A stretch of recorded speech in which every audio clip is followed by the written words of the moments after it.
Buenos días. Vamos a dar comienzo con la mesa 5. Se va a tratar sobre Derecho Tributario en Latinoamérica, cuyo moderador será Marcial Herrero Jiménez.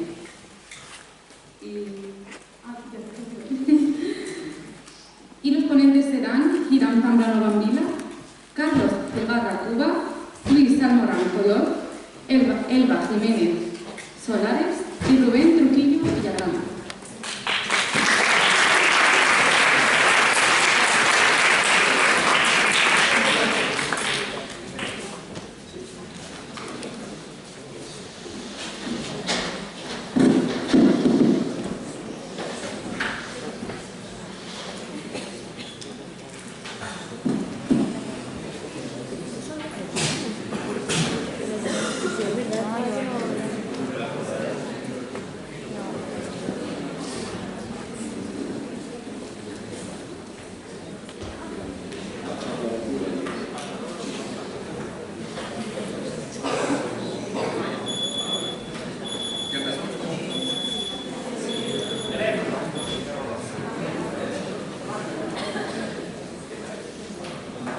Dará comienzo Hiram Zambrano Bambila, profesor de la Universidad de Guadalajara, México, y su ponencia trata sobre extrafiscalidad de los impuestos a bebidas fabricadas en México, expectativas versus realidad. Gracias. ¿Se escucha? Sí. Buenos días. Yo les voy a contar dos historias, y más aún para tratar de despertarlos, despertarme. Es importante saber que las historias no siempre son como nos las cuentan. Hay que averiguar un poco más. Precisamente preparando el material para venir a esta charla con ustedes, salió de estas cosas que de repente culturales arroja don Google, que sabe un poco más a veces que nosotros, y me enteré que los dinosaurios no murieron exactamente como muchos creemos, creía yo, que desaparecieron. Digo, la historia normal que solemos atribuir es que cayó un meteorito y bueno, básicamente desapareció todo rastro de existencia de estas criaturas. Sin embargo, encontré que hay estudios que sugieren que en realidad los dinosaurios ya vienen en declive, que lo único que pasó fue que el meteoro aceleró ese declive. Nunca me llamó la atención porque incluso tiene que ver con la otra historia que les quiero contar. En México tenemos desde el año 2014 un impuesto a las bebidas saborizadas, así como se llama. Normalmente hacemos impuesto a los refrescos. O las bebidas carbonatadas en algunas otras legislaciones. Este impuesto es un impuesto especial, que nosotros aquí también tienen, y tiene que ver precisamente con un fin extrafiscal. Es decir, la intención misma del impuesto no es recaudar prima facie, sino provocar conductas. ¿Cuál conducta? Sino precisamente inhibir el consumo, no eliminarlo. Si fuera el caso, es más fácil prohibir en términos nugatorios de lo que sería un consumo, de lo que se asume es pernicioso para la salud. Pero lo mismo pasa con el cigarrillo. Y yo no veo leyes que prohíban fumar. Antes bien dicen, mejor recaudo más a partir de este consumo que puedo controlar. Y en todo caso voy a inhibir, se piensa o se asume, hablando aquí del cigarrillo, a partir de la tributación. Bueno, pues este impuesto que tenemos precisamente desde 2014 fue pionero en el planeta. Y como tal, la experiencia arrojaba unos primeros resultados muy interesantes. Entre 2014 y 2016, estudiosos del tema, liderados principalmente por una doctora mexicana, Garrido Cochar, mostraron evidencia econométrica y estadística de que precisamente este impuesto, que dicho de paso, es a razón de $1 por litro, peso que por cuestiones inflacionarias exactamente es 1.39 centavos. Pongo los decimales que siguen, simplemente porque así se calcula. Habían provocado y provocaron en ese periodo una reducción de consumo de estas bebidas, un aumento en la compra de agua embotellada, y lo que es igualmente interesante, que los hogares de menores ingresos, que se asociaba a un mayor consumo de este tipo de bebidas, estaban comprando menos. Básicamente, con esa tendencia, parecería que en pocos años íbamos a hacer unos verdaderos palitos, delgaditos todos. Pero, al igual que con los dinosaurios, resulta que había algo que no concordaba. ¿Qué era lo que no concordaba?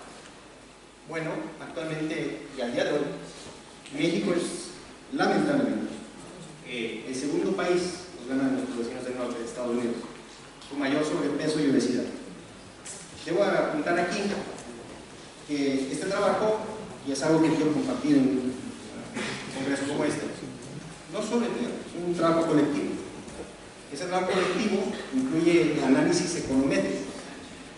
Es algo que hemos aprendido desde la ciencia jurídica, menos hablo en plural, porque creo que más de uno de los que estamos aquí nos identificamos con lo que diré, a trabajar en equipo con economistas para precisamente verificar que lo que la ciencia jurídica propone lo evaluemos desde otras ciencias sociales, en este caso la economía. Pues bien, en esa expectativa, a la hora de proponerse el impuesto, había una expectativa de que hubiera un menor consumo de este tipo de bebidas, es decir, al grabarse, el precio final de venta sería suficiente para que el mismo consumidor dejara de consumir este tipo de bebidas y con ello, bueno, disminuir el consumo calórico. La expectativa era, evidentemente, consumir más agua como elemento sustitutivo, lo que es más, que los hogares más pobres mejor destinaran ese no consumo de bebidas saborizadas a otro tipo de mejor consumo. Pero la realidad es que, y cuando digo esta realidad, es muy importante, no son datos a modo de opinión, no es algo que yo en lo personal pueda advertir y dar testimonio de ello. Probado está por parte de la ciencia económica, y esto es lo importante, en realidad desde 2014 que se implementó el impuesto, si miramos un poco más para atrás, pasa como con los dinosaurios. Ya venían en declive, dije yo, los dinosaurios. Pues bien, ese evento también relativo al menor consumo se explica porque de hecho venía en declive la menor producción de bebidas saborizadas, pero no daba sentido. ¿Cómo es posible que hay menos producción de bebidas saborizadas y al mismo tiempo hay más obesidad? Resulta que en realidad lo que estaba pasando y pasó es que no hubo sino una diversificación de mercado. Es decir, la empresa líder, no diré Coca-Cola, porque muchos podrían decir quiere más ir a cierta empresa. En realidad, lo que venía ocurriendo y ocurre y está observado es que se diversificó y produjo más. Produjo más y redujo precios. Esas estrategias de diversificación de mercado solo pueden hacer grandes empresas como la empresa líder del mercado. Lo que hizo en realidad esa empresa fue comprar otro tipo de artículos propios de elementos saborizados como bebidas isotónicas, como zumos o jugos que decimos en México, y todos ellos llenos de azúcares añadidos. En realidad eso siguió provocando más sobrepeso y obesidad. No sustituimos el consumo, simplemente en lugar del refresco consumimos jugo. Y lo que es más, provocó un efecto indeseado, mayor concentración de mercado. Esto está medido. Y eso en perjuicio de pequeñas refresqueras, pero desempleo. ¿Qué otras realidades se han observado en una observación de eventos a mediano plazo? Ya no en 3 años que hizo Colchero, que los fines extrafiscales de reducir el consumo no se han cumplido. Esto está sostenido por información de la Organización para la Cooperación y Desarrollo Económico, en eventos que involucran análisis de salud, estadística. La cuota actual de la contribución provoca fines indeseados, el desempleo, la acumulación de mercado. A mayor precio y menor impuesto, y lo vemos precisamente en que si es una cuota fija, supongamos $1, a razón de 10 pesos la venta de ese litro, imaginen ahora que esa misma bebida saborizada a 20 pesos, siendo el mismo monto de la cuota, evidentemente en proporción va a pagar menos. Y esto solamente lo tienen empresas líderes, de la que ya mencioné, para que no se creen que tengo algo en particular contra la empresa. Lo cierto es que hay más oferta de otras bebidas saborizadas, particularmente, y aquí también lo peculiar, bebidas que tienen que ver, por ejemplo, con, se supone, apagar la sed después de hacer ejercicio. Promueve, hace ejercicio, pero en realidad es la técnica mercadotecnia, o el mercadotecnia para consumir más bebidas saborizadas. Y los gustos y preferencias, esto está demostrado, no encajan. Ante esto, ¿qué pasa? ¿Qué pasa cuando los fines extrafiscales de una contribución no se cumplen? ¿A quién le echamos la culpa? En el caso particular de las bebidas saborizadas en México, demostrado queda pues que el impuesto ha sido insuficiente. De hecho, la Organización Mundial de la Salud ha reconocido que es un excelente instrumento, pero que no es el único.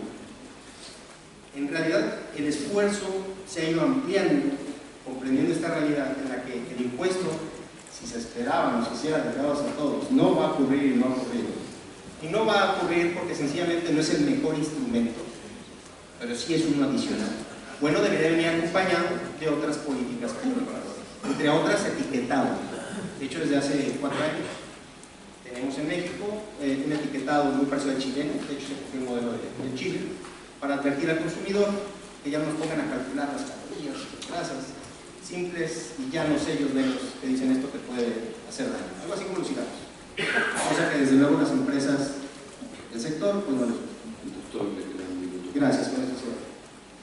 De esta suerte, más que responder esta pregunta, es invitarles a la reflexión. ¿Qué pasa cuando esos fines extrafiscales no se cumplen? Porque podemos tener las mejores intenciones, pero si no evaluamos, si no advertimos en los hechos la realidad jurídica, podemos estar invirtiendo más que tiempo, razones que aunque se plasmen en ley, no se cumplen a falta de verificar en los hechos, apoyados en otras ciencias sociales, la realidad de lo que dice eso.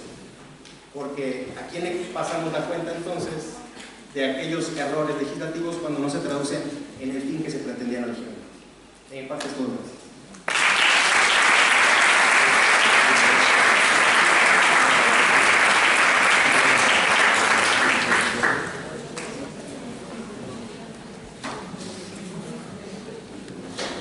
A continuación, Carlos Segarra Cuba, magistrado en Derecho de la Pontificia Universidad Católica del Perú, y nos expondrá legalidad en la aplicación selectiva de impuestos al consumo de bienes en Latinoamérica.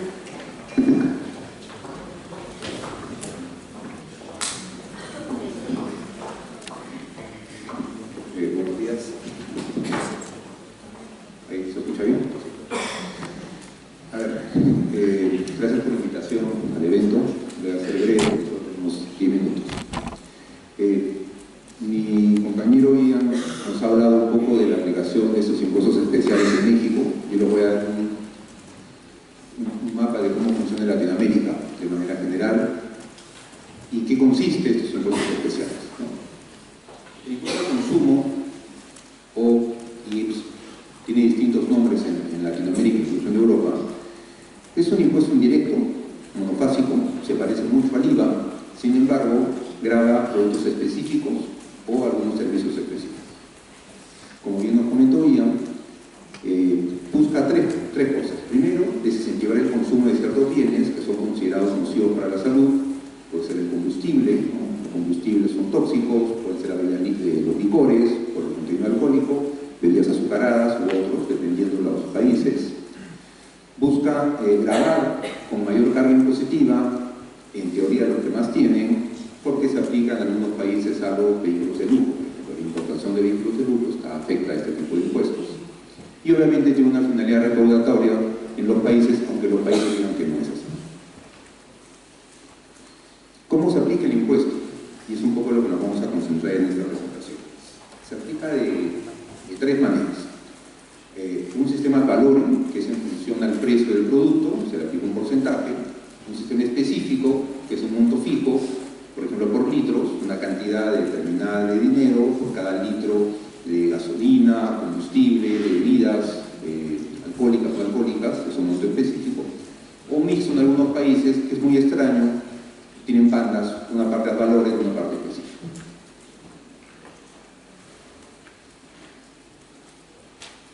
¿Cómo se aplica en Latinoamérica?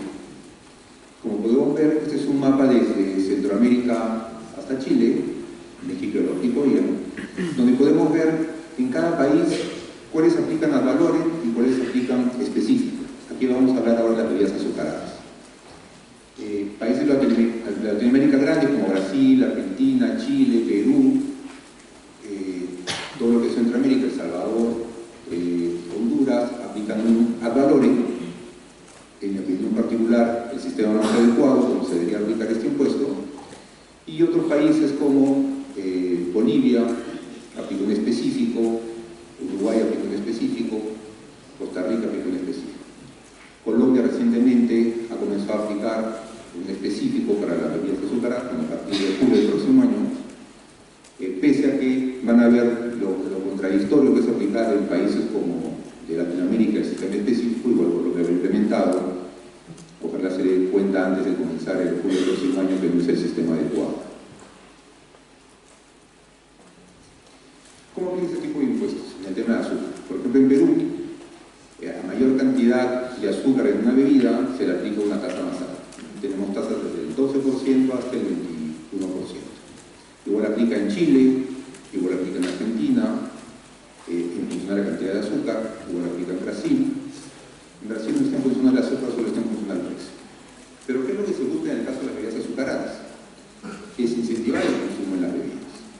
Sin embargo, como vamos a ver más adelante, pues en las estadísticas, esto no está ocurriendo. En Perú no ha ocurrido, no ha ocurrido en otros países de la región, y peor aún, cuando aplican un sistema específico en vez de un sistema válido. Voy a pasar esto rápidamente.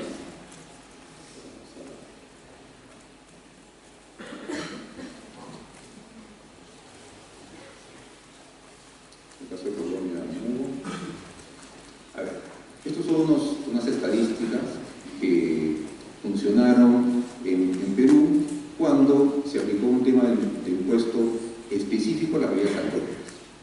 ¿Qué ocurrió? En Perú antes todas las bebidas alcohólicas y no alcohólicas se aplicaban el sistema valor. Cuando al gobierno se le ocurrió implementar un específico para las bebidas alcohólicas, en especial para la cerveza, bajo el entendido que eso era desincentivar más el consumo de bebidas alcohólicas por un tema de salud pública, lo que ocurrió es que este tipo de bebidas se encareció. La recaudación no aumentó, pero no aumentó porque, digamos, se grababa más, sino porque el consumo bien aumentó, pues se era más caro. Pero lo que ocurrió es que el impuesto igual empezó a recaudarse más. Entonces, cuando se empezaron a hacer análisis de qué ocurría, es que las empresas que tenían también el poder de dominio, por eso es que no aplica muy bien este tipo de impuesto a países como Latinoamérica, como el mío, como Perú, porque hay concentración en estas empresas en cuanto a volumen de venta. Entonces, cuando aplicas un específico, suben sus precios porque tienen una base muy alta de impuesto.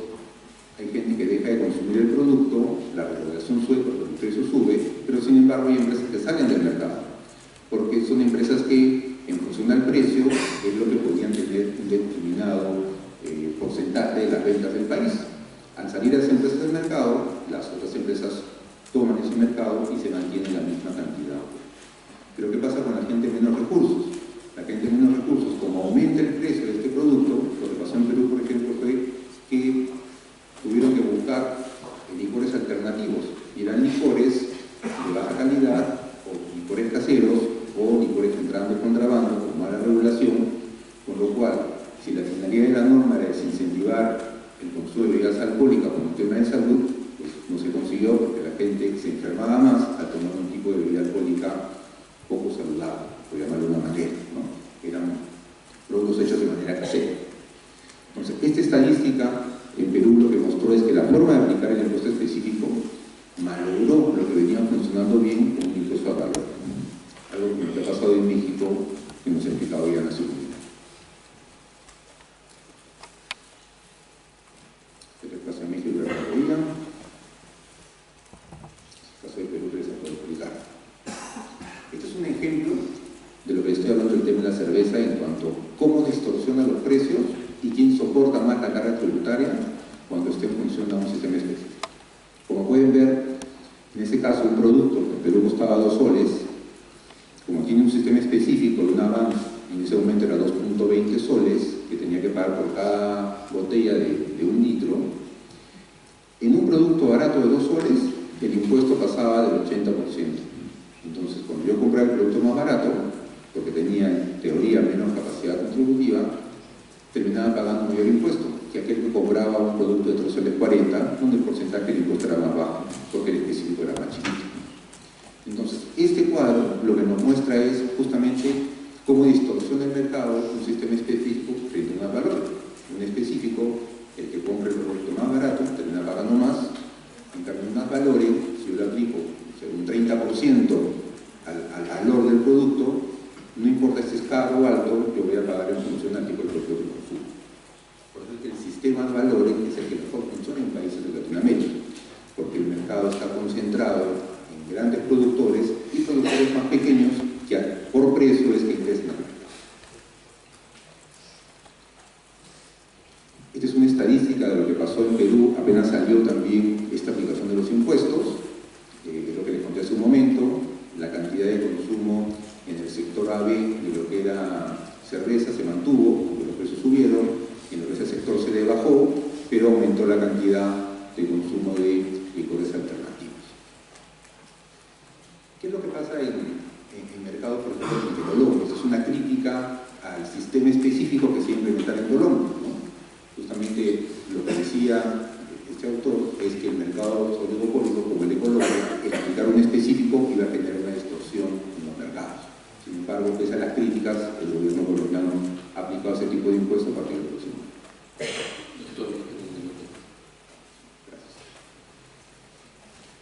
Un tema importante de este tipo de impuestos es, si se supone que lo que buscan es desincentivar el consumo de los productos azucarados, bebidas alcohólicas, y ya todos los países, o la gran mayoría, tienen normas de rotulado etiquetado, por ejemplo, los que Ecuador, Perú, Argentina, Brasil, Chile, Colombia, Uruguay, todos tienen normas de etiquetado. Pero si sus normas dicen que aún cuando tú estás dentro de los rangos mínimos de cantidad de azúcar, ¿no? 0% gramos de azúcar, porque los productores de bebidas azucaradas han hecho un esfuerzo en bajar el azúcar, ya cumplen con no tener estos autónomos o estas marcas, ¿por qué aplicarles el impuesto? Si en teoría es un producto que no afecta los niveles de salud. Entonces, lo que se está dando cuenta, digamos, en Latinoamérica, que este tipo de impuestos no está sirviendo para desincentivar, está sirviendo para recaudar.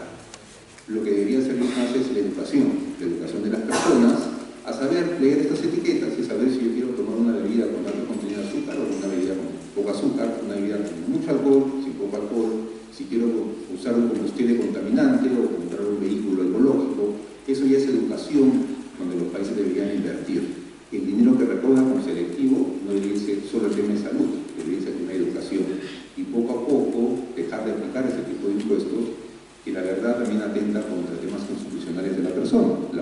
Nos orientan a decidir qué producto tomar o qué producto dejar de tomar en función de la aplicación del impuesto, algo que no debería ocurrir. Las preferencias de las personas no deberían ser en función a cuán caro es como un producto. Debería ser a cuán bueno es el producto, cuán saludable es el producto y si efectivamente genera un efecto negativo o no. Ese es un resumen que lo dejo ahí. Voy a hacer a favor de por qué considero que es inconstitucional aplicar ese tipo de impuestos y por qué en Latinoamérica se está evaluando en algunos países la posibilidad de eliminarlos en un futuro. Muchas gracias.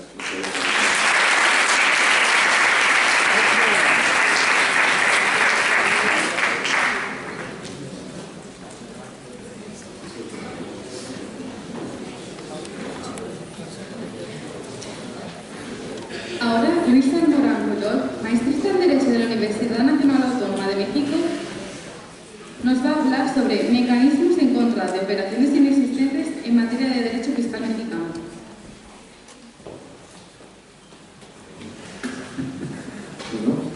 ¿Qué tal? ¿Cómo están? Para mí es un gusto estar acá con ustedes, gracias por la oportunidad. Me gustaría iniciar con dos noticias para ustedes que están jóvenes. ¿Quieren la mala o quieren la buena? Vamos a empezar con la mala.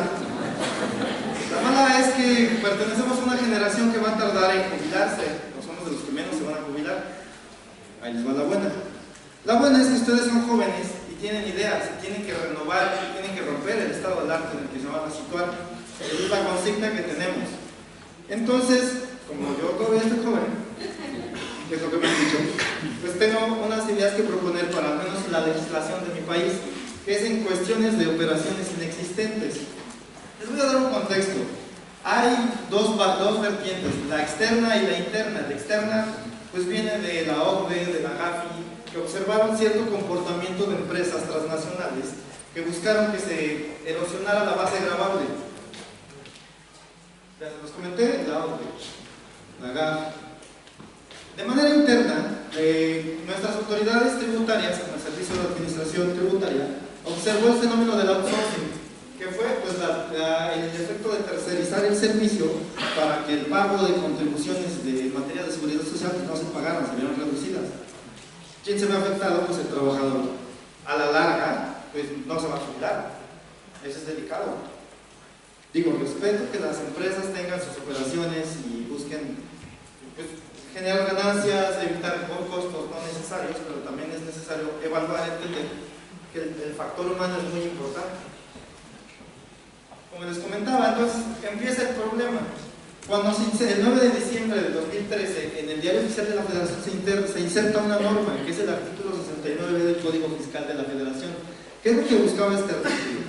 Buscaba que aquellas empresas, personas físicas y o morales, que se dedicaban a figurar operaciones, a celebrar operaciones que jamás van a existir para erosionar esta base gravable, con ello pues, afectar deducciones, acreditar IVA, etcétera, etcétera, de estrategias fiscales con el objetivo de que se pagara menos impuestos en materia de impuestos generales y de seguridad social. Inserta la norma, pero como ya han comentado mis compañeros ponentes, siempre que se inserta una norma genera un comportamiento y ese comportamiento busca evitarse o busca responderse. ¿Qué pasó en México?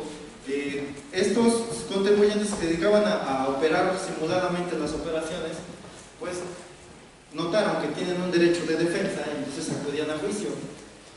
El Poder Judicial, en su interpretación productiva, ¿qué fue lo que hace? Pues genera un elemento más.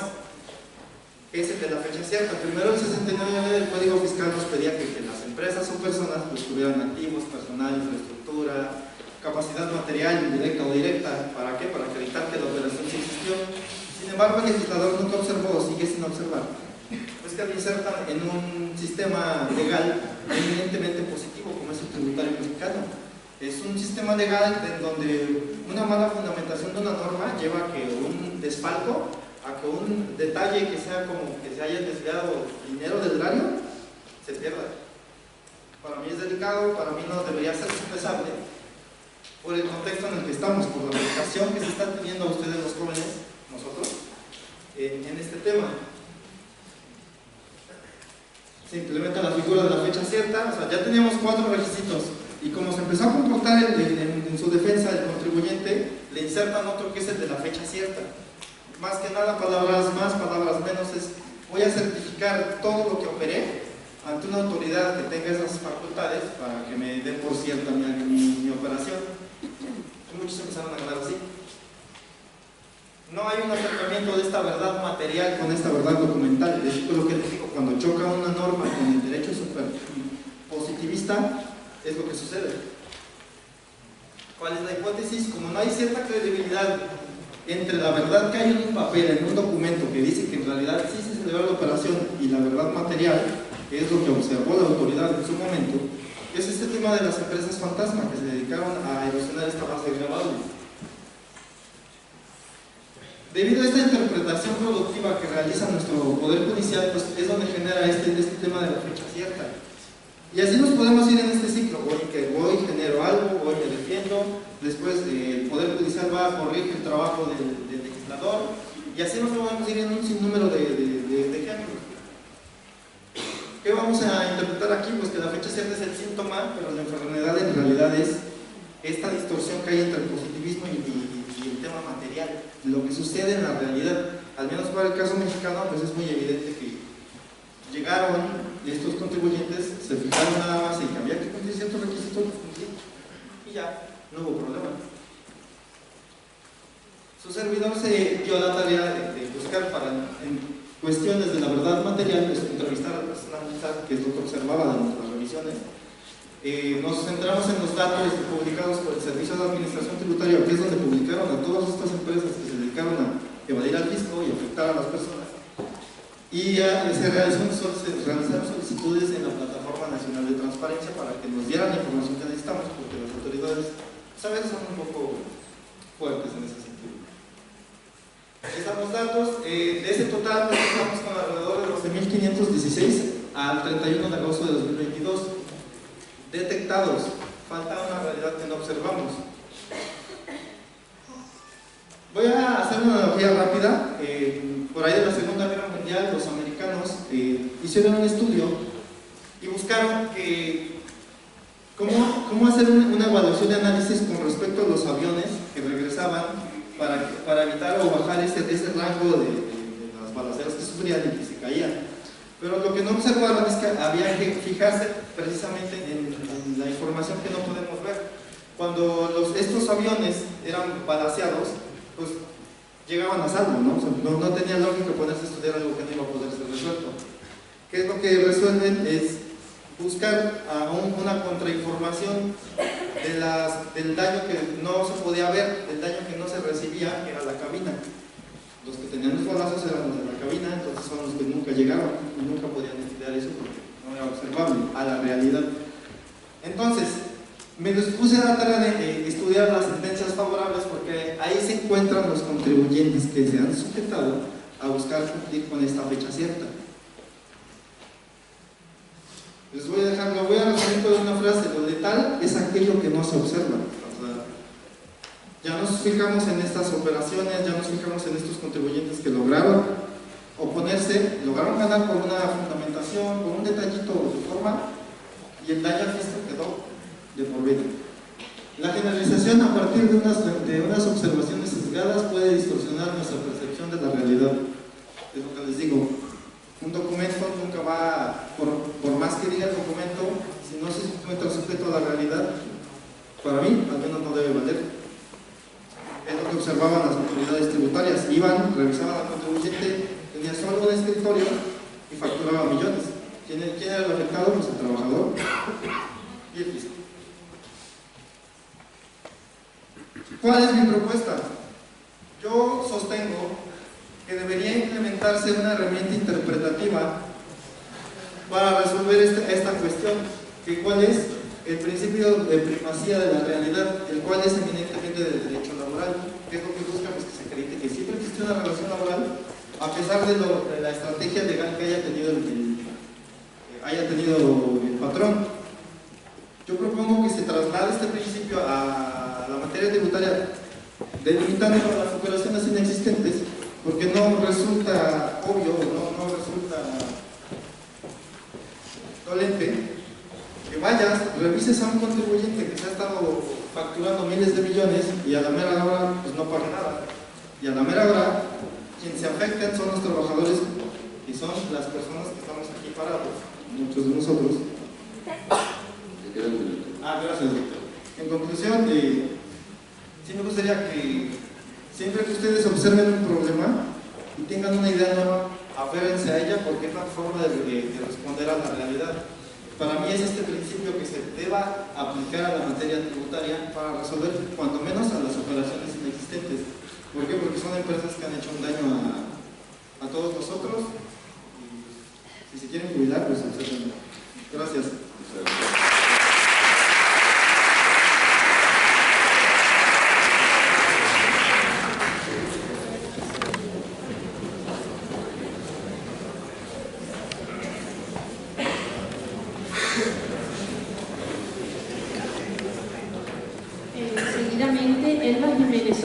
Profesora de la Universidad Nacional Autónoma de México, y el tema que va a tratar versa sobre el deber de los jueces de tutelar derechos humanos al resolver sobre casos relativos a la libre competencia económica e indebida determinación de los impuestos.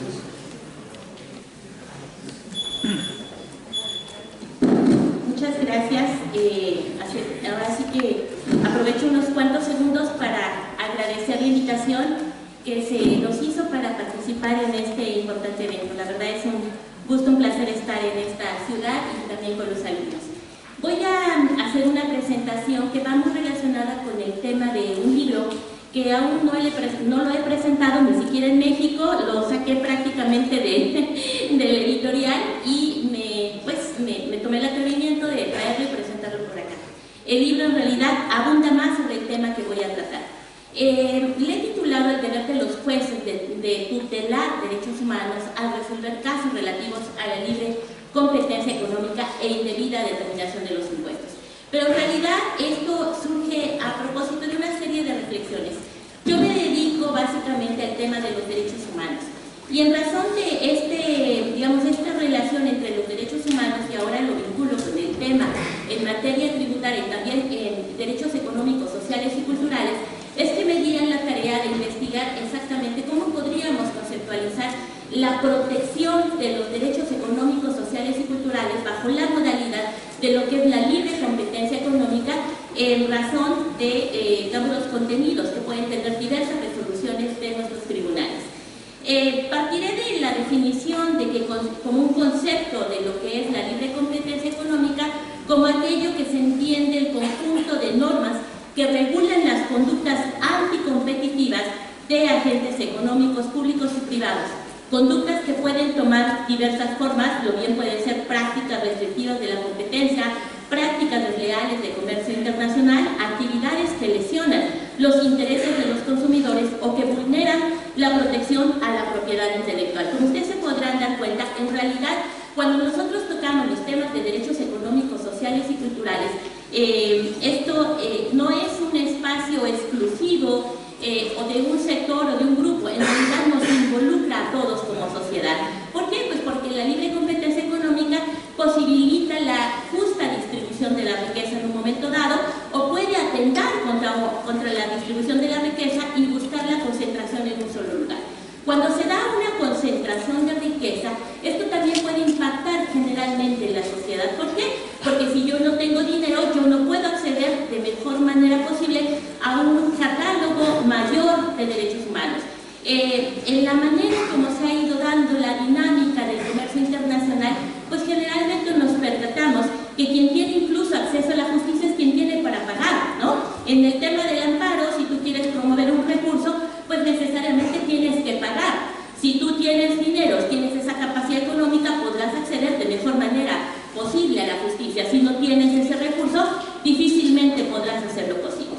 Entonces, esto me surge a partir también de un cuestionamiento de cuál tendría que ser el papel del Estado. Si nosotros, a partir de una reforma constitucional que tuvimos en el caso mexicano en 2011, donde establece el deber de todas las autoridades en sus respectivos ámbitos de competencia, bien se trate del ámbito del Poder Ejecutivo, del Poder Legislativo e incluso del Poder Judicial, de todos los niveles de gobierno, federal, local y municipal, todos y cada uno de ellos en el ámbito de su competencia están obligados a respetar, a proteger y a garantizar los derechos humanos. Desde esa perspectiva me parece fundamental también hacer una reflexión, entonces, ¿cuál tendría que ser el papel de los jueces al analizar casos relacionados con la libre competencia económica y, por supuesto, donde los contenidos de estas resoluciones están pues, vinculados con temas económicos, temas de derechos económicos, sociales, culturales y que al final de cuentas forman parte de ese catálogo tan amplio de derechos humanos que nosotros tenemos. Es claro y bueno, no voy a profundizar en estos temas, ya en el libro me di la tarea de hacerlo. Nos damos cuenta que efectivamente nos hemos percatado que hay resoluciones de tribunales que al dictar sus resoluciones solo dicen el derecho, pero no tienen una visión más allá de lo que implica la resolución jurisdiccional. Una resolución jurisdiccional, cuando toca temas económicos, también puede impactar la economía del Estado, puede afectar derechos de terceros y me refiero particularmente a aquellas personas que incluso ni siquiera son parte en la controversia. Con lo cual nos colocaría, por ejemplo, a nosotros como generalidad al resolver o dictar una resolución por parte de un tribunal que no tuvo esa visión, resulta que terminamos siendo afectados en lo económico sin ninguna posibilidad de impugnar o de oponernos a dicha resolución. ¿Cómo es que nosotros proponemos que esto pudiera ser visualizado por las autoridades? Bueno, en realidad el tema no es nuevo, ya en Argentina en su momento se había planteado la importancia de hacer un análisis económico del derecho y en ciertos casos paradigmáticos donde tiene involucrado temas de carácter económico que puedan tener al mismo tiempo un impacto de carácter social, pues que se hiciera un estudio económico de cómo esto puede afectar no solo respecto de ciertos grupos o de particulares, sino también incluso a nivel Estado, a nivel de economía nacional. Y en ese sentido, pues me parece muy relevante. Argentina cuenta, de lo que encontré de la información, con un departamento dedicado a hacer un estudio del análisis económico del derecho previo al dictado de la resolución por parte del tribunal. En el caso español, hubo por ahí de 2018 un tema de las hipotecas donde una persona pues le solicitó a un tribunal en su momento que le permita, que le disculpe algunas deudas relacionadas con hipotecas. Una jueza, pues pensando en favorecer a esta persona, determina que efectivamente pues gran parte de los gastos los tendría que absorber algunos años, ¿no? ¿Qué aconteció? Bueno, pues que al otro día se cayó la bolsa y se perdieron 600 millones de euros, ¿sí? propició, bueno, que el Tribunal Contencioso tuvo que echar marcha atrás y modificar la resolución.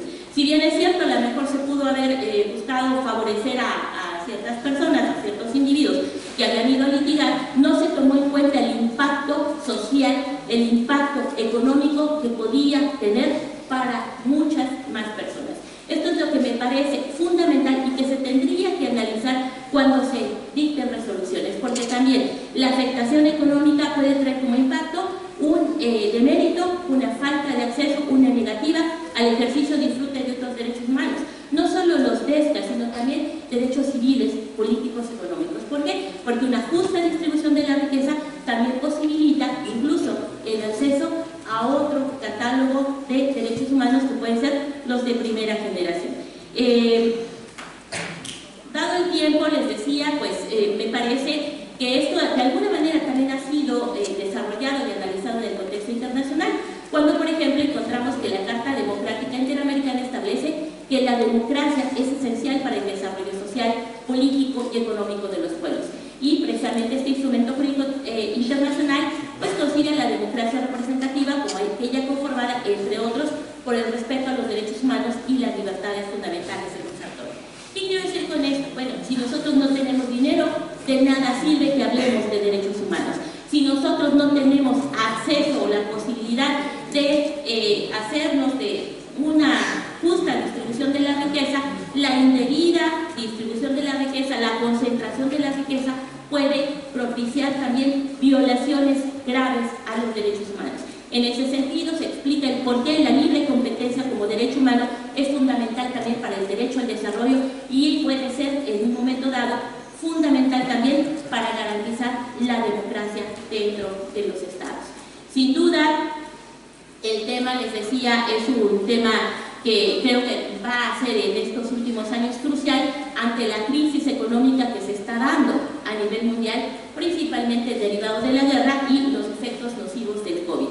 Ya estoy terminando, quería también centrarme en el caso del IEPS, dado que tengo un minuto. Bueno, el impuesto especial sobre productos y servicios, agradezco que los compañeros que me precedieron explicaron la naturaleza del IEPS y por ejemplo ahí también nos percatamos que a través del Poder Legislativo se puede establecer una ley que termina siendo injusta, que genera una carga mayor a aquellas personas que tienen menos ingresos, que optan por un producto más barato y que al final, pues esta indebida determinación también del impuesto y la falta de protección por parte de las autoridades judiciales puede propiciar la generación de monopolios y por consecuencia la concentración de la riqueza. Todo esto, les decía, está una parte de este libro, otra en una ponencia que voy en su momento a presentar y con esto yo estaría concluyendo. Muchísimas gracias.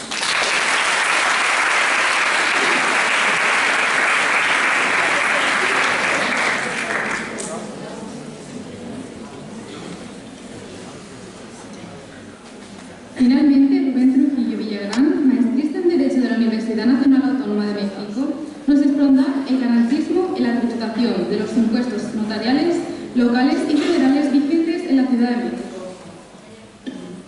Bueno, muchas gracias a todos por estar aquí presentes. Quiero agradecer su hospitalidad que han tenido con nosotros y es un honor para mí estar aquí con ustedes. El tema que voy a exponer es el garantismo en la tributación de los impuestos notariales, locales y federales vigentes en la Ciudad de México. Antes que nada hay que explicar en qué consiste la institución notarial. Tenemos entendido que hay dos tipos de notariado, el tipo latino, que es más de corte del civil law y que está presente en países de Europa y casi en toda América Latina.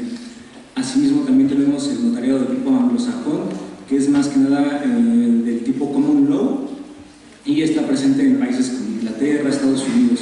Pero el fin de estos es que la institución del notariado brinde seguridad jurídica a través de la fe pública. ¿Pero qué es el notariado?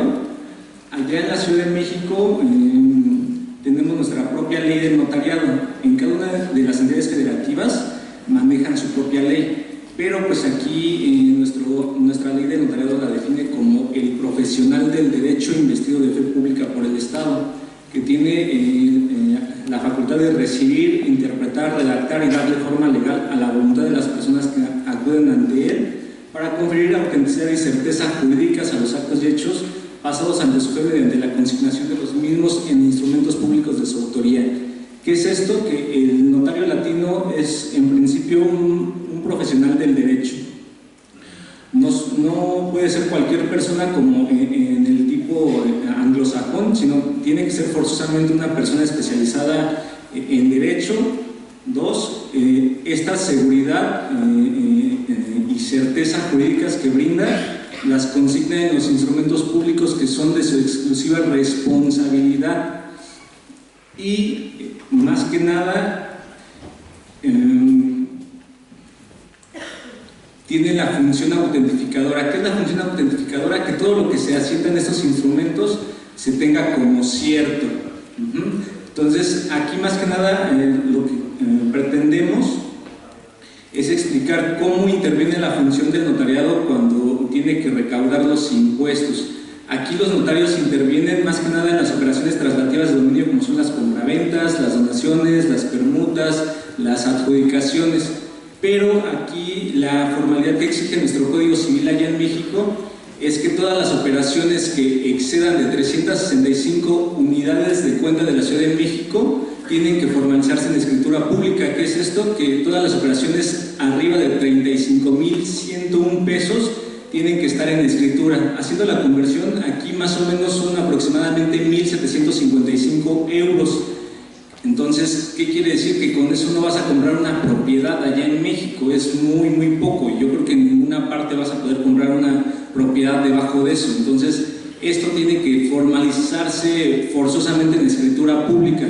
Entonces, yo no conozco el caso que se haya dado que tú compres una propiedad por debajo de esto. Asimismo, los notarios tienen que recaudar los impuestos. ¿Qué es esto? Tanto impuestos locales como federales. Allá tenemos como impuesto local lo que es el ISAI, es el impuesto sobre adquisición de inmuebles, y esto se genera en todas las operaciones traslativas de dominio. No hay ninguna exención más que si se trata de algún estado que está adquiriendo, pero es únicamente el caso. Y también existen los impuestos federales, como es el ISR y el IVA. Entonces, los notarios tienen que, en principio, ver la operación. Hay que sacar un avalúo y sobre ese avalúo hay que determinar los impuestos. Estos impuestos él los tiene que calcular, los retiene, se los cobra a la persona y posteriormente él los tiene que enterar al fisco. Entonces tiene una muy importante facultad y responsabilidad al momento de calcularlos y enterarlos, porque también es un obligado solidario. Asimismo, también ahorita les voy a platicar, allá en México, para hacer cualquier tipo de operación traslativa de dominio hay que solicitar antes que nada un certificado de libertad de gravámenes. Esto para que, con el fin de ver la situación jurídica del inmueble, cómo se encuentra en el registro público. Esta situación que aparece en el registro público se pone cuando el notario expide un testimonio notarial. Supongo que aquí también en España deben de manejar ese tipo de instrumentos. Esos testimonios notariales son la reproducción fiel y exacta de lo que se firma en el folio matriz, y a su vez esto lo tienen que mandar a inscribir al registro público para ver la situación registral del inmueble. Entonces, a ver, permítanme.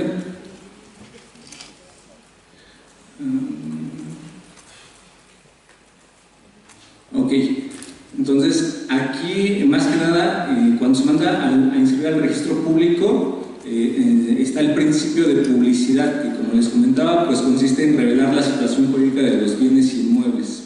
Entonces aquí más que nada es el notario lo que brinda es la seguridad jurídica y la certeza. Pero pues, ¿cuál es el planteamiento de nuestro problema? ¿Qué pasa en el momento en que una persona ya le pagó al notario los impuestos, ya se elaboró la escritura, ya se firmó, y el notario llega a faltar por alguna causa, es decir, que falte por muerte, por cesación en el ejercicio de su función? Pues entonces aquí hay un grave problema en la situación de que probablemente las personas, si el notario no enteró los impuestos a tiempo y llega a faltar y no se enteraron, entonces aquí las personas tendrían que, en dos situaciones: una, o demandar la sucesión del notario, o dos, demandar el otorgamiento de la fianza, pero también aquí tenemos que tomar en cuenta cuál es la situación en México. En México aproximadamente tiene que otorgar una fianza por 20,000 unidades de cuenta, que ascienda a la cantidad de 2 millones de pesos. Aquí más o menos serían aproximadamente unos 100,000 euros, pero pues a veces esta fianza pues no alcanza para garantizar el ejercicio de su función, y se ha visto allá en México que hay notarios que han quedado a deber hasta 1,000,000 de euros, y con esa fianza obviamente no pueden garantizar el ejercicio de su función. Y como lo mencionaba hace un momento la doctora, hay que demandar esa sucesión, y solamente quienes tendrían acceso para demandar esa sucesión serían las personas que tienen los recursos. Pero hay muchas veces que las personas no tienen los suficientes recursos para demandar a la sucesión del notario, y entonces se quedan en ese estado de indefensión. Entonces, pues ahí ya tenemos la conversión aproximada, son 96,220 euros aproximadamente, con lo que garantizan el ejercicio de su función. Entonces es prácticamente nada. Aquí en España desconozco cómo esté lo de la fianza, pero pues es prácticamente nada.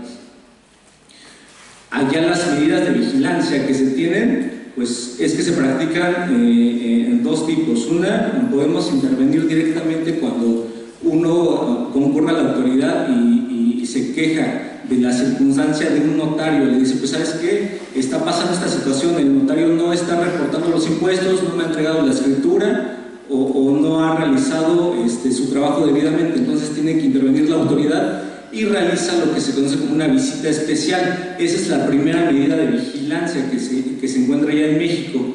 La segunda medida es la visita general. Esta la tienen que aplicar las autoridades, pero pues también vemos deficiencias. ¿Por qué? Porque si la autoridad mexicana realmente vigilara el correcto ejercicio de la función notarial, no existirían estos problemas que se ven. ¿Por qué? Porque en su momento, cuando se cierra el protocolo del notario, resultan estas situaciones de que el notario no entrega los impuestos y consecuentemente pues las personas no pueden tener sus escrituras públicas. ¿Y a qué voy con esto? Pues más que nada, por ejemplo, si no se le entrega la escritura a las personas, tenemos una serie de circunstancias. La primera es que viola su derecho fundamental a la propiedad. ¿Por qué? Porque se expresa mediante la escritura pública su derecho de propiedad. Y como se los comentaba hace un momento, si yo no tengo la escritura, no puedo mandar a inscribir mi instrumento notarial, y por ende no puede tener la situación jurídica. Y en su momento, si yo quisiera vender la propiedad, pues me voy a ver impedido. ¿Por qué? Porque no está debidamente registrado, y en su momento hay que solicitar ese certificado de libertad de gravámenes al registro público para que ellos me den mi constancia de que efectivamente yo soy el titular. Pero si no se encuentra, entonces pues nos encontramos en ese estado de indefensión. Asimismo, también las sanciones que se encuentran realmente son muy pocas. Tenemos amonestación por escrito. La segunda es una multa por hasta 30 veces la UMA, que aproximadamente son 145 euros. Entonces realmente la medida es muy baja. El siguiente es la suspensión de funciones, y la tercera es la cesación de las funciones. Pero realmente estas medidas no sirven, y necesitamos, ahí habrá que ver. ¿Por qué? Hay que ver que la ley de notariado se creó en un modelo del sistema legislativo, pero tenemos que cambiar esa situación. Hay que subir el monto de la fianza, hay que implementar la vigilancia más estricta con los notarios, y en su momento en ver cómo podría aplicar y tomar de otras legislaciones. Bueno, por cuestiones de tiempo, pues sería todo. Muchas gracias por su atención, y bueno, gracias.